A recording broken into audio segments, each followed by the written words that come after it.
Hello friends, and it's Funky Play Brothers, and today I'm reading the next part of Tales from Freddy's Tales from the Pizzaplex Tiger Rock, Book 7.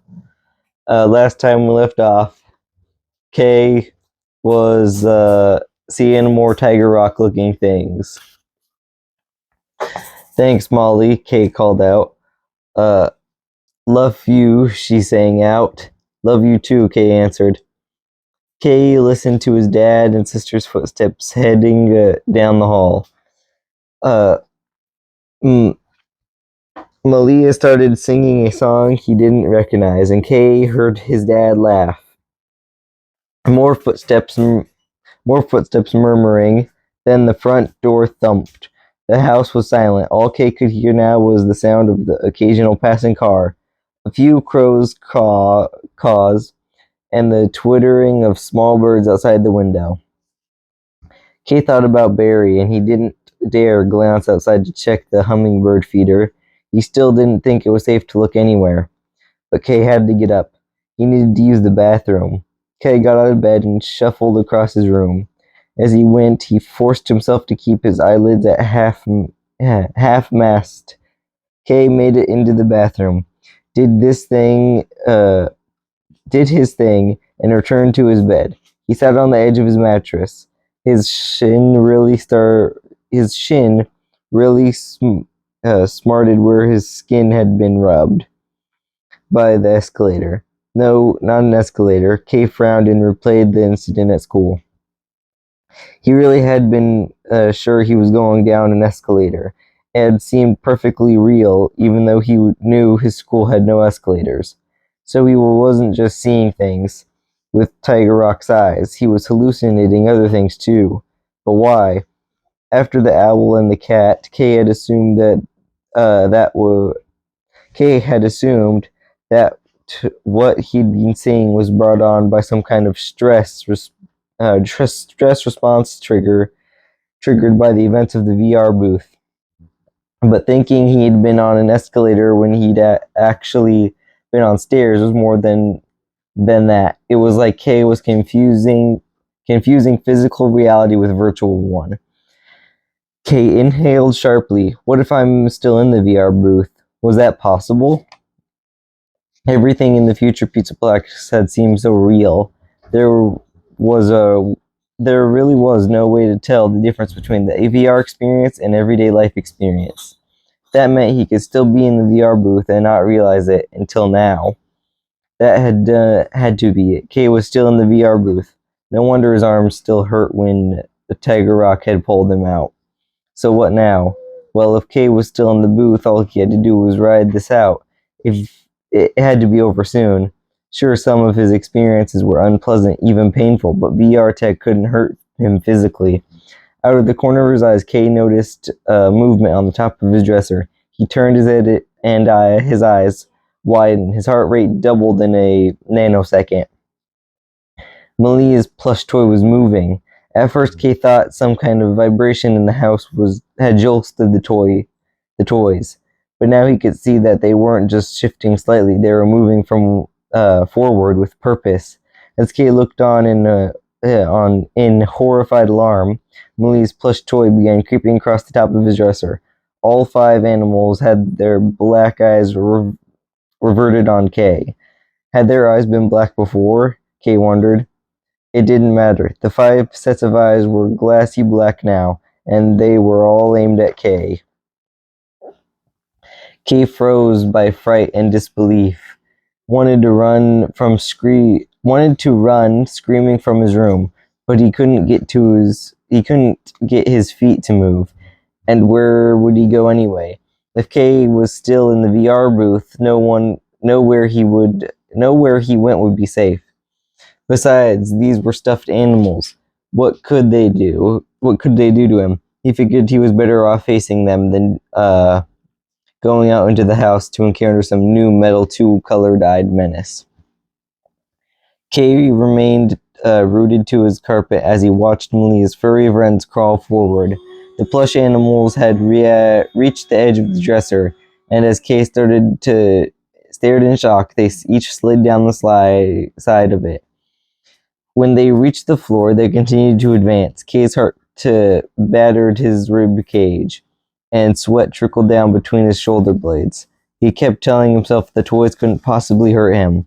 Bubby the bear reached Kay first. He crawled up to Kay, and then in a flash of movement, he latched onto Kay's foot. It wasn't too late to run. Bubba had a powerful grip on Kay's foot. The bear was strong. Bubba had the grip of a real bear. Kay tried to shake off, but Bubba hung on. Marge, the mouse, reached Kay's other foot. Marge clamped onto Kay's ankle. Slowpoke, the sloth, and Frukers, the fox, started crawling up Kay's legs. This can't be real, Kay thought, and he remembered his wake-up trick. Wake myself up, Kay yelled. Nothing changed. Kay didn't wake up because he wasn't in a dream. He was in a VR booth. His closet door creaked open. Out of the darkness, Tiger Rock's mismatched eyes emerged, glowing brightly. Help me, Kay screamed. And Tiger Rock didn't move. He remained in the closet. His gaze locked on Kay's arms and legs. Kay realized pressure was building in his arms and legs, his leg joints.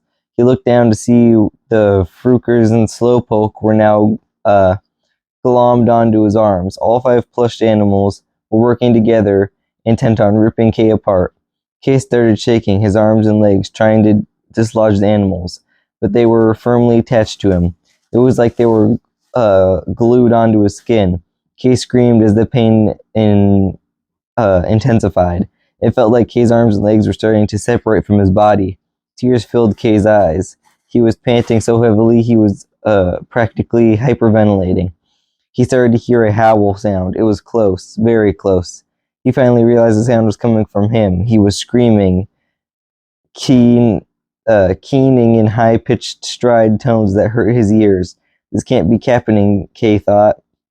No, he bellowed out. He bellowed when a loud crack filled the room. The pain in his hips seared through his entire body. Kay closed his eyes tight. He shouted, "Wake me."